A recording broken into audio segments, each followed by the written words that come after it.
चलिए, the cherry tree के हम क्वेश्चन आंसर कर रहे थे। ये वीडियो का पार्ट 2 है। अगर आपने पार्ट 1 नहीं देखा तो डिस्क्रिप्शन में लिंक है, इंपॉर्टेंट क्वेश्चन का पार्ट 1 जरूर देखेगा। पार्ट सेकंड का 5वां क्वेश्चन, मैंने पार्ट 1 में 3 क्वेश्चन कराए थे और पार्ट सेकंड में क्वेश्चन नंबर 5वां करवा रहा हूँ। क्यों? क्योंकि क्वेश्चन नंबर 4 जो था वो आपकी समरी थी। अगर समरी नहीं देखी है, मैंने 1 2 3 करवाने से पहले ही मैंने 4था क्वेश्चन पहले करवा दिया था। अगर वो समरी नहीं देखी, डिस्क्रिप्शन में लिंक है, देख लीजिएगा। क्वेश्चन नंबर 5 ये बोल रहा है कि sketch the character. Sketch the character मतलब कि चरित्र का चित्रण करना। चरित्र, कैरेक्टर, स्केच मतलब चित्रण, मतलब कि चरित्र बताना, कैरेक्टर बताना। किसका? ऑफ राकेश, राकेश का बताना। एज गिवन, जैसा कि दिया गया है इन द स्टोरी, इस स्टोरी में। क्वेश्चन में बोलना ही नहीं था कि स्टोरी में दिया गया। अगर स्टोरी में नहीं देते राकेश का कैरेक्टर तो राकेश के बारे में पता ही नहीं लगता कौन है राकेश। स्टोरी में दिया गया जब तो हम पता कर पा रहे कि राकेश है कौन। फिर भी बोल रहा है कि एज गिवन, जैसा कि स्टोरी में दिया गया वैसा राकेश का कैरेक्टर बताओ। ऐसा बोल रहे हैं जैसे कि राकेश को पहले से जानते हम, स्टोरी से ही तो जानते हैं। फिर ये बोलने की क्या जरूरत है? As given in the story, जैसा स्टोरी में दिया गया। इसका मतलब ये है कि स्टोरी के हिसाब से स्टोरी क्या क्या क्वालिटीज़ उसकी शो कर रही है। इसका ये मतलब निकला कि स्टोरी के हिसाब से उसकी क्या क्या क्वालिटीज़ शो हो रही। तो राकेश का कैरेक्टर स्केच बताना given in the story. Story में जितनी बातें उसके कैरेक्टर स्केच के पता लग रहे, उसके कैरेक्टर्स के बारे में हमको पता लग रही, वो बतानी। तो राकेश वॉज स्मॉल, राकेश छोटा। लविंग, प्यारा। केयरिंग, केयरिंग मतलब परवाह करने वाला, चीज़ों की परवाह करता है। जैसे कि उसका चेरी ट्री की परवाह करता था, तो परवाह करने वाला। एंड इनोसेंट, और बहुत ही मासूम सा बॉय, लड़का था। ठीक है, छोटा, प्यारा, परवाह करने वाला और मासूम सा लड़का था। He had great love and affection. देखो, लव का अर्थ होता है प्रेम और अफेक्शन का अर्थ होता है लगाव। उसका बहुत ही प्रेम और लगाव था। किसके लिए? फॉर हिज ग्रैंडफादर, अपने दादाजी के साथ उसका बहुत प्रेम और लगाव था। दादाजी के साथ उसको बहुत प्रेम था और लगाव था। ही लव्ड, उसे पसंद था। ही लव्ड, देखो लव का अर्थ प्रेम करना भी होता है, लव मतलब पसंद भी। जैसे कि I love chicken, I love fish. ठीक है, इसका ये मतलब नहीं है कि इनको चिकन और फिश से प्यार है। इसका ये मतलब है कि आज ये डिनर में चिकन या फिश खाने वाला है। पीके मूवी के लास्ट में ही बोलते हो। तो लव का अर्थ होता है पसंद होना, LOVE। I just love pizza, मुझे पिज़्ज़ा बहुत पसंद है। ठीक है, पसंद है। लव का अर्थ प्रेम करना भी होता है, और जब हम पसंद बोलते हैं ना, तो उसे क्या पसंद था? He loved. ही मतलब राकेश, ही लव्ड, उसे पसंद था। शेयरिंग हिज फ्रूट्स, अपने फलों को शेयर करना, बांटना। किसके साथ? विद ग्रैंडफादर, ग्रैंडफादर के साथ, दादाजी के साथ अपने फ्रूट्स को शेयर करना उसे पसंद था। आगे राकेश के बारे में बोला कि ही इज ग्रैंडफादर, उसके दादाजी ने टोल्ड हिम, उसके दादाजी ने एक बार उससे कहा था दैट एवरीथिंग इज लकी, हर एक चीज़ आपके लिए लकी हो सकती है इफ दे आर प्लांटेड, यदि उनको बो दिया जाए। जैसे बीज को तो बो देंगे, लेकिन हर एक चीज़ जो आपको ज़िंदगी में मिली है उसको आप संभाल के फ्यूचर के लिए रखें तो आपके लिए लकी साबित हो सकती है। तो वो प्लांटेड शब्द किसके लिए आया? चेरी सीड के लिए। तो इस वजह से जब दादाजी ने ये कहा कि everything is lucky if they are planted, अगर हर एक चीज़ जो कि आप बो दे वो आपके लिए लकी साबित होगी। दिस मेड राकी, इस वजह से राकी को लगा to plant the cherry seed, मतलब made Rocky plant the cherry seed, मतलब इसके लिए वो प्रेरित हुआ, इससे वो प्रभावित हुआ, और इसी वजह से उसने चेरी सीड, चेरी जो फल वो खा रहा था उसके बीज को बोने का उसने सोचा।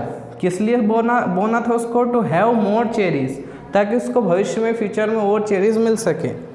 दिस शोज, अब उसने जो बीज बोया ना, ये क्या शो करता है? This shows his loving nature, उसका एक प्रेमी स्वभाव या प्रेमी प्रकृति शो करता है कि वो चेरी सीड को बो देता है। ठीक है, ज़्यादा चेरीज लेने के लिए। ठीक है, इसका लविंग नेचर, मतलब कि प्रेमी स्वभाव या प्रेमी प्रकृति को शो करता है। द वे, जिस तरह से, the way he took care, take care की second form took care. Take care का अर्थ होता है परवाह करना, ध्यान रखना। The way he took care, जिस तरह से उसने ध्यान रखा, किसका? Of self planted cherry tree, खुद के द्वारा बोया गया चेरी का पेड़।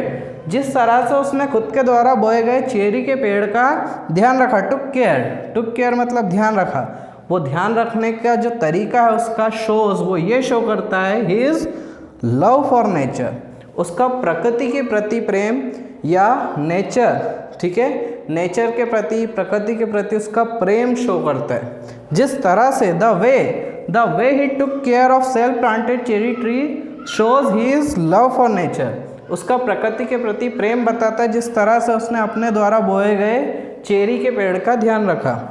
In due course of time, उचित समय आने पर, सही समय आने पर या समय आने पर, द ट्री, वो जो पेड़ था, sprouted into a full flashed tree, वो जो पेड़ था, द ट्री, वो पेड़ जो था सही समय आने पर स्प्राउटेड का अर्थ होता है बढ़ जाना, खिल जाना, जगह जगह से एक तरह से बढ़ना, ठीक है, कहीं इधर से निकल रहा कहीं उधर से निकल रहा, तो स्प्राउटेड खिल उठा, बढ़ गया वो।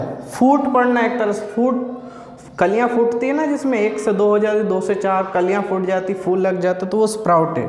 तो जो पेड़ था वो खिल उठा into a full flashed tree, किस में बदल गया, वो एक भरे पूरे पेड़ में, बड़ा सा पेड़ बन गया। जैसे पेड़ रहता ना उस तरह से, जैसे एक छोटा सा बच्चा रहता वो जवान हो जाता और बड़ा व्यक्ति बन जाता एक तरह से, तो वही छोटा सा पौधा क्या हो गया, स्प्राउटेड, खिल उठा और बहुत भरा पूरा पेड़ बन गया था। प्रोड्यूसिंग, और उसमें लगने लग गई थी, वो प्रोड्यूस करने लग गया था क्या, चेरीज, पेड़ भी बन गया और साथ में वो चेरीज को प्रोड्यूस करने लग गया था। व्हेन राकेश टच्ड, अब ध्यान से देखना, when Rakesh touched the tree, जब उस पेड़ को राकेश ने छुआ, ही फेल्ट, उसको लगा, उसको ये महसूस हुआ, दैट, उसको ये लगा, इट वॉज लाइक गॉड, उसको ये लगा कि ये भगवान है। पेड़ नहीं लगा उसको, पेड़ क्या लगा, भगवान। It was like God itself, उसको ये लगा कि ये खुद भगवान ही है, मैंने भगवान को छू लिया। दिस सिग्निफाइज, देखो सिग्निफाई का मतलब होता है बताना, दर्शाना। साइन से बना signify, sign, SIGN, sign, signify, ठीक है। सिग्निफाई का मतलब होता है दर्शाना, बताना, ठीक है। दिस सिग्निफाइज, ये क्या बताती है, हिज इनोसेंस। इनोसेंस का अर्थ होता है भोलापन, ठीक है। इनोसेंट मतलब भोला, इनोसेंट बॉय था वो, भोला लड़का था, और इनोसेंस मतलब भोलापन। ये उसके भोलेपन को दर्शाती। कैसे दर्शाती भोलेपन को, क्यों, क्योंकि जब उसने उसको पेड़ को छुआ, ही फेल्ट, उसको ये लगा, that it was like God itself, उसको ये लगा कि ये खुद भगवान ही है, मैंने भगवान को ही छू लिया। तो ये भोलापन, ये जो उसका सोचना है इस तरह का, वो अपने आप में क्या लग रहा है, ऐसा ये बात क्या लग रही है कि वो लड़का बहुत भोला था, ठीक है। तो ये पहला क्वेश्चन, सॉरी पहला नहीं, 5वां क्वेश्चन हुआ। एक और क्वेश्चन है इसका, वो देख लीजिए। अगला क्वेश्चन 6, ये बोल रहा है कि consider the cherry tree. Consider का अर्थ होता है बताना, मानना, या इसको समझें, किस तरह समझें, as a philosophical story. Philosophical का अर्थ होता है दार्शनिक। इससे पहले आप देखिए फिलोसॉफी क्या होता है, फिलोसॉफी का अर्थ होता है दर्शन शास्त्र।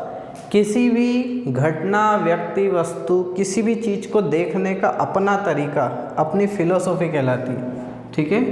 और उसको समझना, उसको देखना, उसके बारे में राय देना, एक तरह से सारी चीज़ों को देखना। जैसे आपने 3 Idiot मूवी देखी होगी, उसमें वो उसको ले जाते स्टेज पे कि आज रणछोड़ दास चाचड़ हमें इंजीनियरिंग सिखाएंगे। फिर वो डायरेक्टर भी बैठ जाता है, लास्ट में बोलता है ऐसे पढ़ाओगे इंजीनियरिंग, ऐसे बताओगे इंजीनियर स्टूडेंट को। नहीं सर, मैं आपको पढ़ा नहीं रहा था, मैं आपको ये बता रहा था कि पढ़ाते कैसे।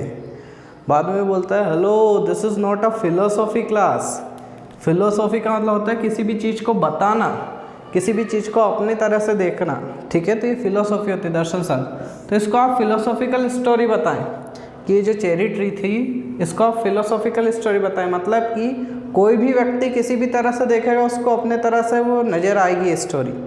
कोई देखेगा पेड़ की ग्रोथ, कोई देखेगा पर्यावरण के नज़र से कि देखो पेड़ लगाया, पर्यावरण को बेहतर बनाए।